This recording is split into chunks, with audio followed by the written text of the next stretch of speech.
As someone that spent their entire youth driving these sorts of cars into the ground and effectively just throwing them away once we're done with them, we found the most original, most pristine example of a Mark 1 Arosa, and we're going to make it not that. Here we have a 1999 Mark 1 Seat Arosa, probably one of the best examples left in the UK. Pre-facelift Seat grills, it has a very good selection of patterns on the seats, it has a really nice paint job, and because it has 29,000 miles, it has been really looked after, and up to this point it has not been messed about with too much. But that is going to change today because we're going to be modifying the Seat and making it look very tidy and stand out from the crowd. Now, as some of you will know, I actually love Arosas. So much, in fact, that I actually might buy this car in future because I'm already collecting parts for an Arosa build in the future because there's unfinished business and I want to build another one, and I have parts collected up there for cars I don't actually own yet. That up there is actually a Mark 1 Seat Arosa bumper. So it's got the exhaust in the middle and it's obviously got the grooves in the bumper. So that is why I've got it. It's a very rare piece. But in this video, we are modifying this 29,000 mile from new Seat Arosa, start to finish, making it look cool. Probably one of the best examples you'll find in the UK now. Very original, very clean. Any Arosa or Lupo chassis have all been battered and abused by many young children throughout the last 15 years. So yeah, this car is going to get modified, probably adding to that. Now this car is actually modified already. It has a set of coilovers on it. Coilovers on the rear. It actually has drop plates on the rear. Not quite sure why, because the rest of it is sort of original. We are going to be lowering the car furthermore, because that's how these cars look best. I've done this so many times and it never gets boring, so let's devalue this very low mileage Mark 1 Arosa. So let's jump right into it. First point of call is to get rid of the anti-roll bar. The anti-roll bar on the Lupo is pretty much irrelevant anything past 60mm of lowering. And of course, I have the grinder out straight away because it's the only way to remove it successfully without removing the subframe.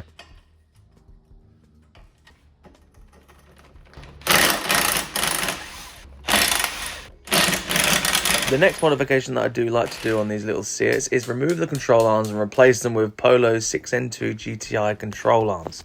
This is because the Polo 6N2 GTI control arms are ever so slightly longer and they actually give it a little bit of a nicer stance, and it actually does relieve some pressure to the drive shafts. This little modification is going to push the hub out around 20mm, and obviously it's going to put the tracking out, so be prepared. But if you're already lowering your car this far, it's going to happen anyway. Right, what we need to do now is to make sure our wheels are not going to rub on the arches and stuff like that. So we need to remove the arch liners and roll the arches, which is probably the worst job ever because, well, if you know anything about rolling arches, it's very easy to crack the paint. It's very easy to damage it when you're rolling it. So it's something that you have to be really careful of when you're doing it. Yeah, let's try not to ruin these arches then.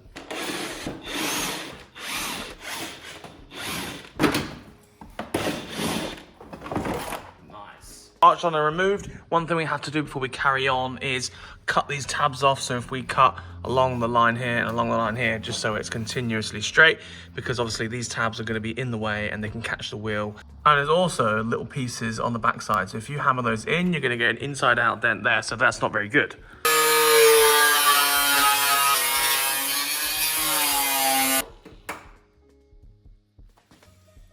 Very important step, make sure you clean all the dirt and debris from the back of the arch before you roll it, because if you don't, you're going to trap it and you're going to cause moisture and rust. Now, before rolling your arches, you've got to be aware that the paint is probably going to crack because paint isn't made to fold 90 degrees, especially after 30 years of it being painted. But you can always try it, heat it up and make the paint a little bit softer, so when you're hitting it with your hammer and your dolly, you'll try and save it a little bit more. But it doesn't always happen, so just try it and see. It depends how lucky you get. The main thing is that you go really slow, take your time, and you should get a nice finished result like this. One of my pet peeves is when someone doesn't follow these steps and they just completely remove their inner arches. What I like to do is remove them, cut them in half where the wheel's going to be, and then put them back in, because you won't have any exposed inner arches, because that is what you should do because it looks nice. Just do it, please. must do. Just tidies the front and rear up. When you lower the car and you see a big gap here and it's all dirty and everything in there, just put that back in, right? It's fine. And we are now all clearanced, ready for bigger wheels. Now, what next? Well, it's all in this area, and it's inside here on the inner arch is where we need to notch the chassis for the dry shaft, because when the car eventually gets lower after we drop the coilovers down, you'll see that the dry shaft here is actually about to touch the chassis rail, and basically the weight of the car will sit on that dry shaft if we don't notch it. So we've got to pull all this apart, drill a big hole in there, weld a plate in there which allows it to retain its strength but allow the dry shaft to go up into the chassis and have clearance. Just one of those things that you do need to do. So let's pull all this apart and cut into it for some No, I'm not going to say it. So to do this, we need to gain access, and that requires us to remove the strut. So top mount off, just a singular 21mm nut. The lower two coilover bolts, these are both 18mm. Remove those and the whole strut just simply comes out. Now, if you're a purist, look away now. You're not going to like this bit, but if you've made it this far and you're a purist, what you're actually doing here, this part is obviously cutting a big hole in the chassis. So if you're trying to do this at home, I would highly recommend you know what you're doing before attempting this, because this is quite a big, vital piece of the car. So if you do this wrong, it could be pretty bad for you. But yeah, by all means, crack on if you think you have the capabilities. Now that is the point of no return. One big hole in our chassis rail. Now, of course, I'm not going to leave it open. We've got to weld this gap up because we can see inside the chassis here, and that's not going to be very good. Now, I've had this 76mm tube for about 2 years now, and it was 2 meters long. And as you can see, it's not 2 meters long anymore. So I've done a lot of chassis notches, considering the width you need is probably about 30mm, not even that. So yeah, there's a lot of notches come out of this tube. But basically, we cut this in half, put it into a little gap, and then you weld it all the way around. Of course, it's not going to sit out here, but you get the gist of what I'm trying to say. So we need to make this a lot smaller, basically the same shape as a chassis rail for a Mark 1C Arosa. So yeah, so that is a lot smaller. And go look, that is all beveled, perfect shape to our chassis rail. So let's go see if it fits.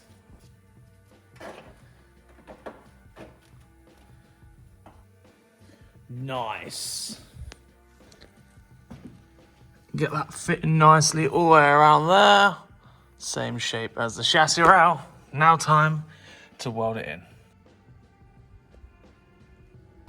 Flash warning.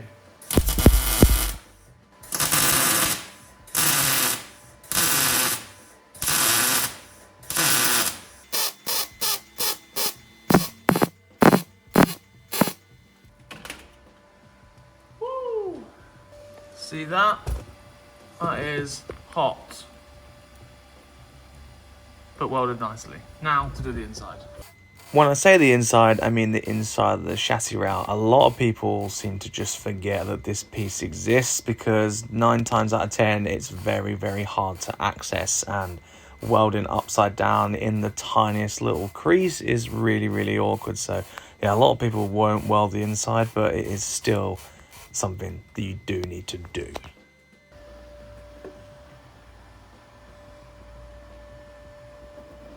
Now to prime it, paint it, and we're done. Now with the front pretty much finished up, we're going to move on to the rear, and that means we're going to make our wheels fit. Now we're going to be fitting some quite wide wheels, so we're going to need some camber, and we're also going to have to remove the drop plates that I mentioned at the start of this video. And in order to do that, we need to remove the drum to reveal the 4 retaining bolts. Once we can undo those, we can then remove the drum and the backing plate away from the rear beam, being very careful to not damage the steel line that is connected to it. Once that's out of the way, we can now have access to the drop plate, which is aftermarket. It's not a factory thing. It basically pushes the wheel up into the wheel well without affecting the spring perch. Now, while that might seem like a good thing, it actually does come with a few things that make it not so good. Now that is going to push the wheel out a good 10mm. That's why we can't put the wheels with these on. So we have to remove them to make the wheels fit the car. Fun. Now, to add some camber to the rear of the Lupo. It's a bit of an odd one, but it's tried and tested, and people have been doing it for years, and me included. I've probably done hundreds of thousands of miles doing this way. And to get camber on the rear of a Lupo or a fixed beam axle, so any like VW platform car, you have to put some washers behind the axle. So when this bolt goes in, there is a washer in between the backing plate and the rear beam, and then that allows the hub to sit offset like that, and you basically do it up in situ. You get 3 on the front, so you get the 1, 2, 3, 4. The closest bolt to the front of the car gets 1 extra washer. So in the front we'll be doing 3 washers, and then in the rear bolt we'll be doing 2 washers, and that's how the toe is basically set. It sounds dodgy, but it is tried and tested, and I've done hundreds of thousands of miles, like I said. So we'll be sticking some washers behind there. If you put 2 on each bolts on the bottom there, your toe will be massively towed in. So that's why you put an extra one on the front bolt. Tried and tested. People have been doing it for years. It sounds dodgy, but it's not. Now, this can be a little bit of a tedious job, but once you've done it, got your washers in, make sure you do them up evenly, just so all 4 corners of the backing plate are making contact with the rear beam, and obviously nice and snug. And then once you've done that, just simply refit everything that you'd already taken off. And just as a gentle reminder, if you are enjoying the video, do check the description. There's a bunch of playlists that I've assigned, some of my favourite videos on the channel. And then while you're there, subscribe and like the video, because it does help me and it does help the channel into bringing better videos in the future. Because you never know, it might actually bring me some microphones that don't crack at the end of my voiceovers. It's hard out here, man. And of course, redo the steps on the passenger side as well. So I've already done that. What I have just done, which I didn't actually film because I'm an idiot, bump stops. Cut these out. Look how tall that is. That's like 2.5 inches. If you left that in there, your car would sit on the bump stops and it would drive awful. You still want a little bit of a bump stop in there. So what I've done, just cut this tiny little sliver, and if it ever hits that, it will compress and it won't make a horrible banging noise. You gotta imagine that was sat there like that, and you'd have like 2 inches of travel and the car wouldn't drop. So make sure you remove that, and then you have just a sliver of a bump stop, and that should be fine. These are just normal coilover shocks. Usually these are fine if they were like the TA Technics, but these are Max Pina rods. I've not actually used these ones before, so I'm not sure if they're actually going to be perfect for this, but we'll soon find out. I think they'll be absolutely fine. The next port of action is to remove these springs, because these springs are way too soft and also way too long. That brings us to these little springs here, which are supposed to be 7K, but they have had some coils lobbed off of them, so they're probably no longer 7K. But I have run these in the back of Lupos before, and I'm pretty sure these are going to be almost perfect for what we need first try. We might even cut another coil off them. You can get smaller springs that are not cut, but I have done this method for years, especially in the back of these cars, and no problems so far. Probably done, yeah, like 150,000 miles in cars like this, so I'm going to probably say they're going to be fine. But yeah, we're going to be putting these in the back in replacement of the springs that are in there, which are probably around 2 to 3K, and these are 7 plus some cutting of the coils, so maybe, I don't know, 8 or 9. Don't know. I don't know how the spring rating gauge chart actually works, but we're going in with these. Right, to get the new rear springs in, we've got to drop the old one out, which requires us to remove the shock bolt. Now, once we've done that, the shock and spring shall drop lower. We can then retrieve the old spring out, chuck the new one in, and then refit it all back together. Now, the problem with our new spring is that it is rather short, and our shocks are really long. So if you was okay to take it to an MOT station and they jacked it up, there is a possibility that the springs will fail because they are not secure in the spring perch. So just cable tie them in. You could put smaller shocks on there, but I've found that the Lupos actually drive awful with really short shocks on. So I like to leave the long shocks in there and just cable tie them in so the springs can't go anywhere. Last little thing to do in the rear is to trim behind the rear arch and bumper bracket. This is the prone spot, as you saw in the little picture before. There is already rubbing signs before. So if you trim that back, knock about 5 to 10 mil off that area, just a little shaving, and it should clear absolutely perfectly. Oh, and of course, make sure you touch in any bare metal that you do make, because you don't want it to be rusting in the future. And because our rear arches had already been rolled by the previous owner, we just got to chuck our wheels on and we're done. And in our case, we have a fully refurbished Rotogrid 15x8 ET0 wrapped in a 165/45/15 Nankang AS1. Now, we actually have quite a lot of stretch on this tyre, and we already had more stretch on the tyre, even though we had the exact same tyre size. The funny thing about tyres is, no matter what brand or size, they are literally different every single time. We had 2 different brands from Nankang. The AS20 was the first tyre that we tried, and that was skinnier than the AS1. Something to keep in mind when you're fitting tyres. It's always been the case, and I've always sort of gone for Nankang tyres just because I know what I'm getting. But yeah, things can differ. Now, I'm doing a lot of voiceover in this video, and it's because we have a fully running workshop. Gresswells is my day-to-day job. I have Zach that actually helps me do a bunch of work every couple of days, and we have quite a lot going on. So there's grinders and welders going left, right, centre. So you're going to get me talking over the video, and I know some people don't actually like that, and they just want to see the work happening, but I do apologise. You're going to have to stick with my voice regardless. Anyway, what you see here, I'm just stripping down the coilover, cleaning up all the threads because we're going to need to set our ride height. I took the helper spring out, took the bump stop out, and what we need to do is get it in the vise and just elongate that top shock hole, just so we can add a little bit of front camber. That way our wheels are going to fit. Pretty simple stuff. We are just using standard Max Speed and Rods coilovers that came with the car. I haven't really tested these out before, so I'm not quite sure how they're going to run, but I'm sure the front spring is going to be quite soft at probably 3 to 4K. Usually I'd go for around 10 on this type of build, so we'll see what actually happens when it comes to actually driving it. It might be really comfy, but it also might rub on the arches a lot. Depends how far we go with the car. Hopefully it's all okay and we can just continue on with using these coilovers.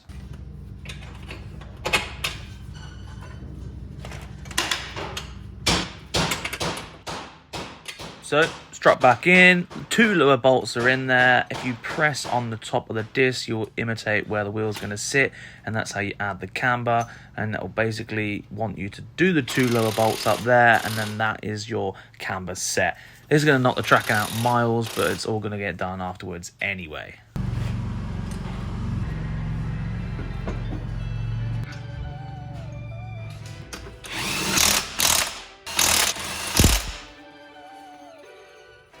Now, if I haven't been lying this whole time, that should pretty much go on the floor and be trouble-ish free. I've eyeball aligned it, and I think we're going to be seeing it on the floor for the first time right now. So let's go.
I think you'll all agree that that looks pretty cool. I knew it would, but it's still cool once you've done it. It's satisfying, isn't it? But I've actually driven up the road. Insert clip here. It's got a fresh subframe. So yeah, there's some little adjustments to do. Actually put some miles on it. Bedding in the stance, I like to call it. I need to trim some more of the arch liner. I need to fettle the arch a little bit here, move something here, blah, blah, blah. So you have a little bedding in period and you work your way into dialing in the perfect setup. That's pretty much as good as it gets out of the box from memory. But there is a few little things I want to do to it, which I'll just point out now. The front sits tidy, right? And I need to get it tracked, but I'm really happy with how it sits on the front. The back, however, is still a little bit high. Now, I've already noticed straight away that there is a red mark on the edge of the tyre. So it has hit the arch on test drive. And all of a sudden, our little Lupo clearance is not too good. Now, the thing we can do is you can sand off the rim protector. So people have been cutting off rim protectors for years. Just a massive bit of excess rubber that sits on the edge of the tyre. And to do it nicely, it takes quite a lot of effort and time, which I don't actually have time for today. But I think what I'm going to do is take the rim protector off the rear as nice as I can. You've got to get it on the floor and DA the tyre and stuff like that. And then it will just brush past and it'll be a nice continuous fitment. And then I want to drop it about 10 mil because then it will match the front and then I'll be happy. But at the minute, look, there's loads of room in there. But yeah, there's still room for improvement basically. So I'm happy with it. I think it looks really cool. It actually dries really nicely. It reminds me very much of my old one, but mine was a lot lower and a lot more aggressive. And I spent a lot of time getting it to that way. And for this video alone, we don't really have a lot of time to dig into the fine-tuned details. Because it is a Thursday afternoon, obviously I've got to edit this and upload it before tomorrow night. But that's how I think a Lupo or a Rosa should sit.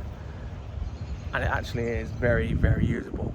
So, well, depending who you are.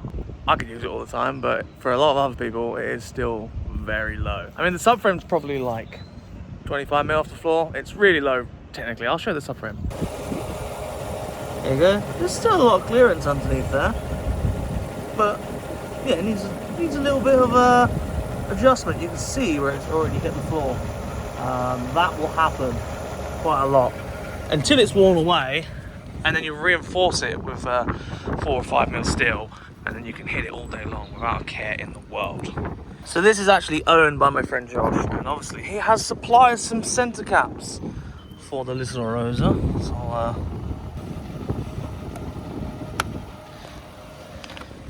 there you go. Oh, it actually does look a lot better. I'm not quite sure if they're going to go on the rear, so let's give it a go. The grease nipple is really far out, so doesn't fit. Doesn't fit. We can't put a spacer on. You need like a deeper center cap. That is a shame because it actually does tidy up the wheel quite a lot. I've noticed already that they're really, really hard to keep clean. Look, one drive and look how dusty they are. Especially this side. Because there's an exhaust blow on the back box, it's like throwing exhaust soot all over this wheel. Yeah. Fun. Now, of course, the Arosa is all finished from an outside view, but there is obviously still little tiny little bits and bobs that still need to be done.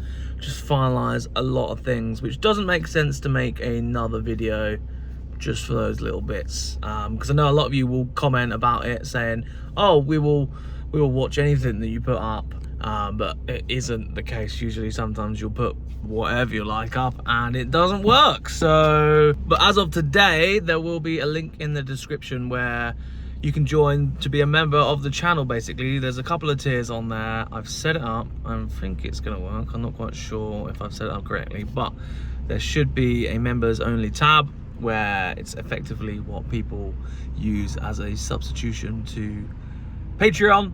There's going to be basically behind the scenes videos, little finishing touches of what I get on with the rest of the car that I can't make another video on the main feed. Obviously, as a member, you will get everything that everyone else does for free and more. There's also other little perks on there, so link in the description, check that out. And yeah, hopefully I can start doing that and finishing projects, because I leave a lot of people without knowing sometimes, because it's all guns blazing all the time, and in a lot of video I can summarize that, which I think will be better suited to over there. So yeah, thank you to everyone that has been supporting all the videos up to this point. If you don't want to be a member, you can also still enjoy the regular content that I will upload every Friday evening, so you've got nothing to worry about if you don't want to join as a member. Don't worry, the video's still going to be there, they're just going to be extra on the members page. And potentially this Sunday I'm going to go look at a new car which will be on the channel, and I will be giving it away in the summer. It's a barn find, it's been sat since 1996, and I'll be posting it on there first, so if you want to see that, you know where to go. But on that note, I'm going to go home, start editing this video, because it's going up in less than 24 hours and I've got a lot of editing to do. So yeah, thank you very much for watching if you made it this far. I hope everyone has an amazing weekend. Remember to subscribe, like it, do all that. I don't know if it helps the algorithm or whatever, but just do it anyway, because it takes a couple of seconds. Thank you very much. Have a good weekend. Goodbye.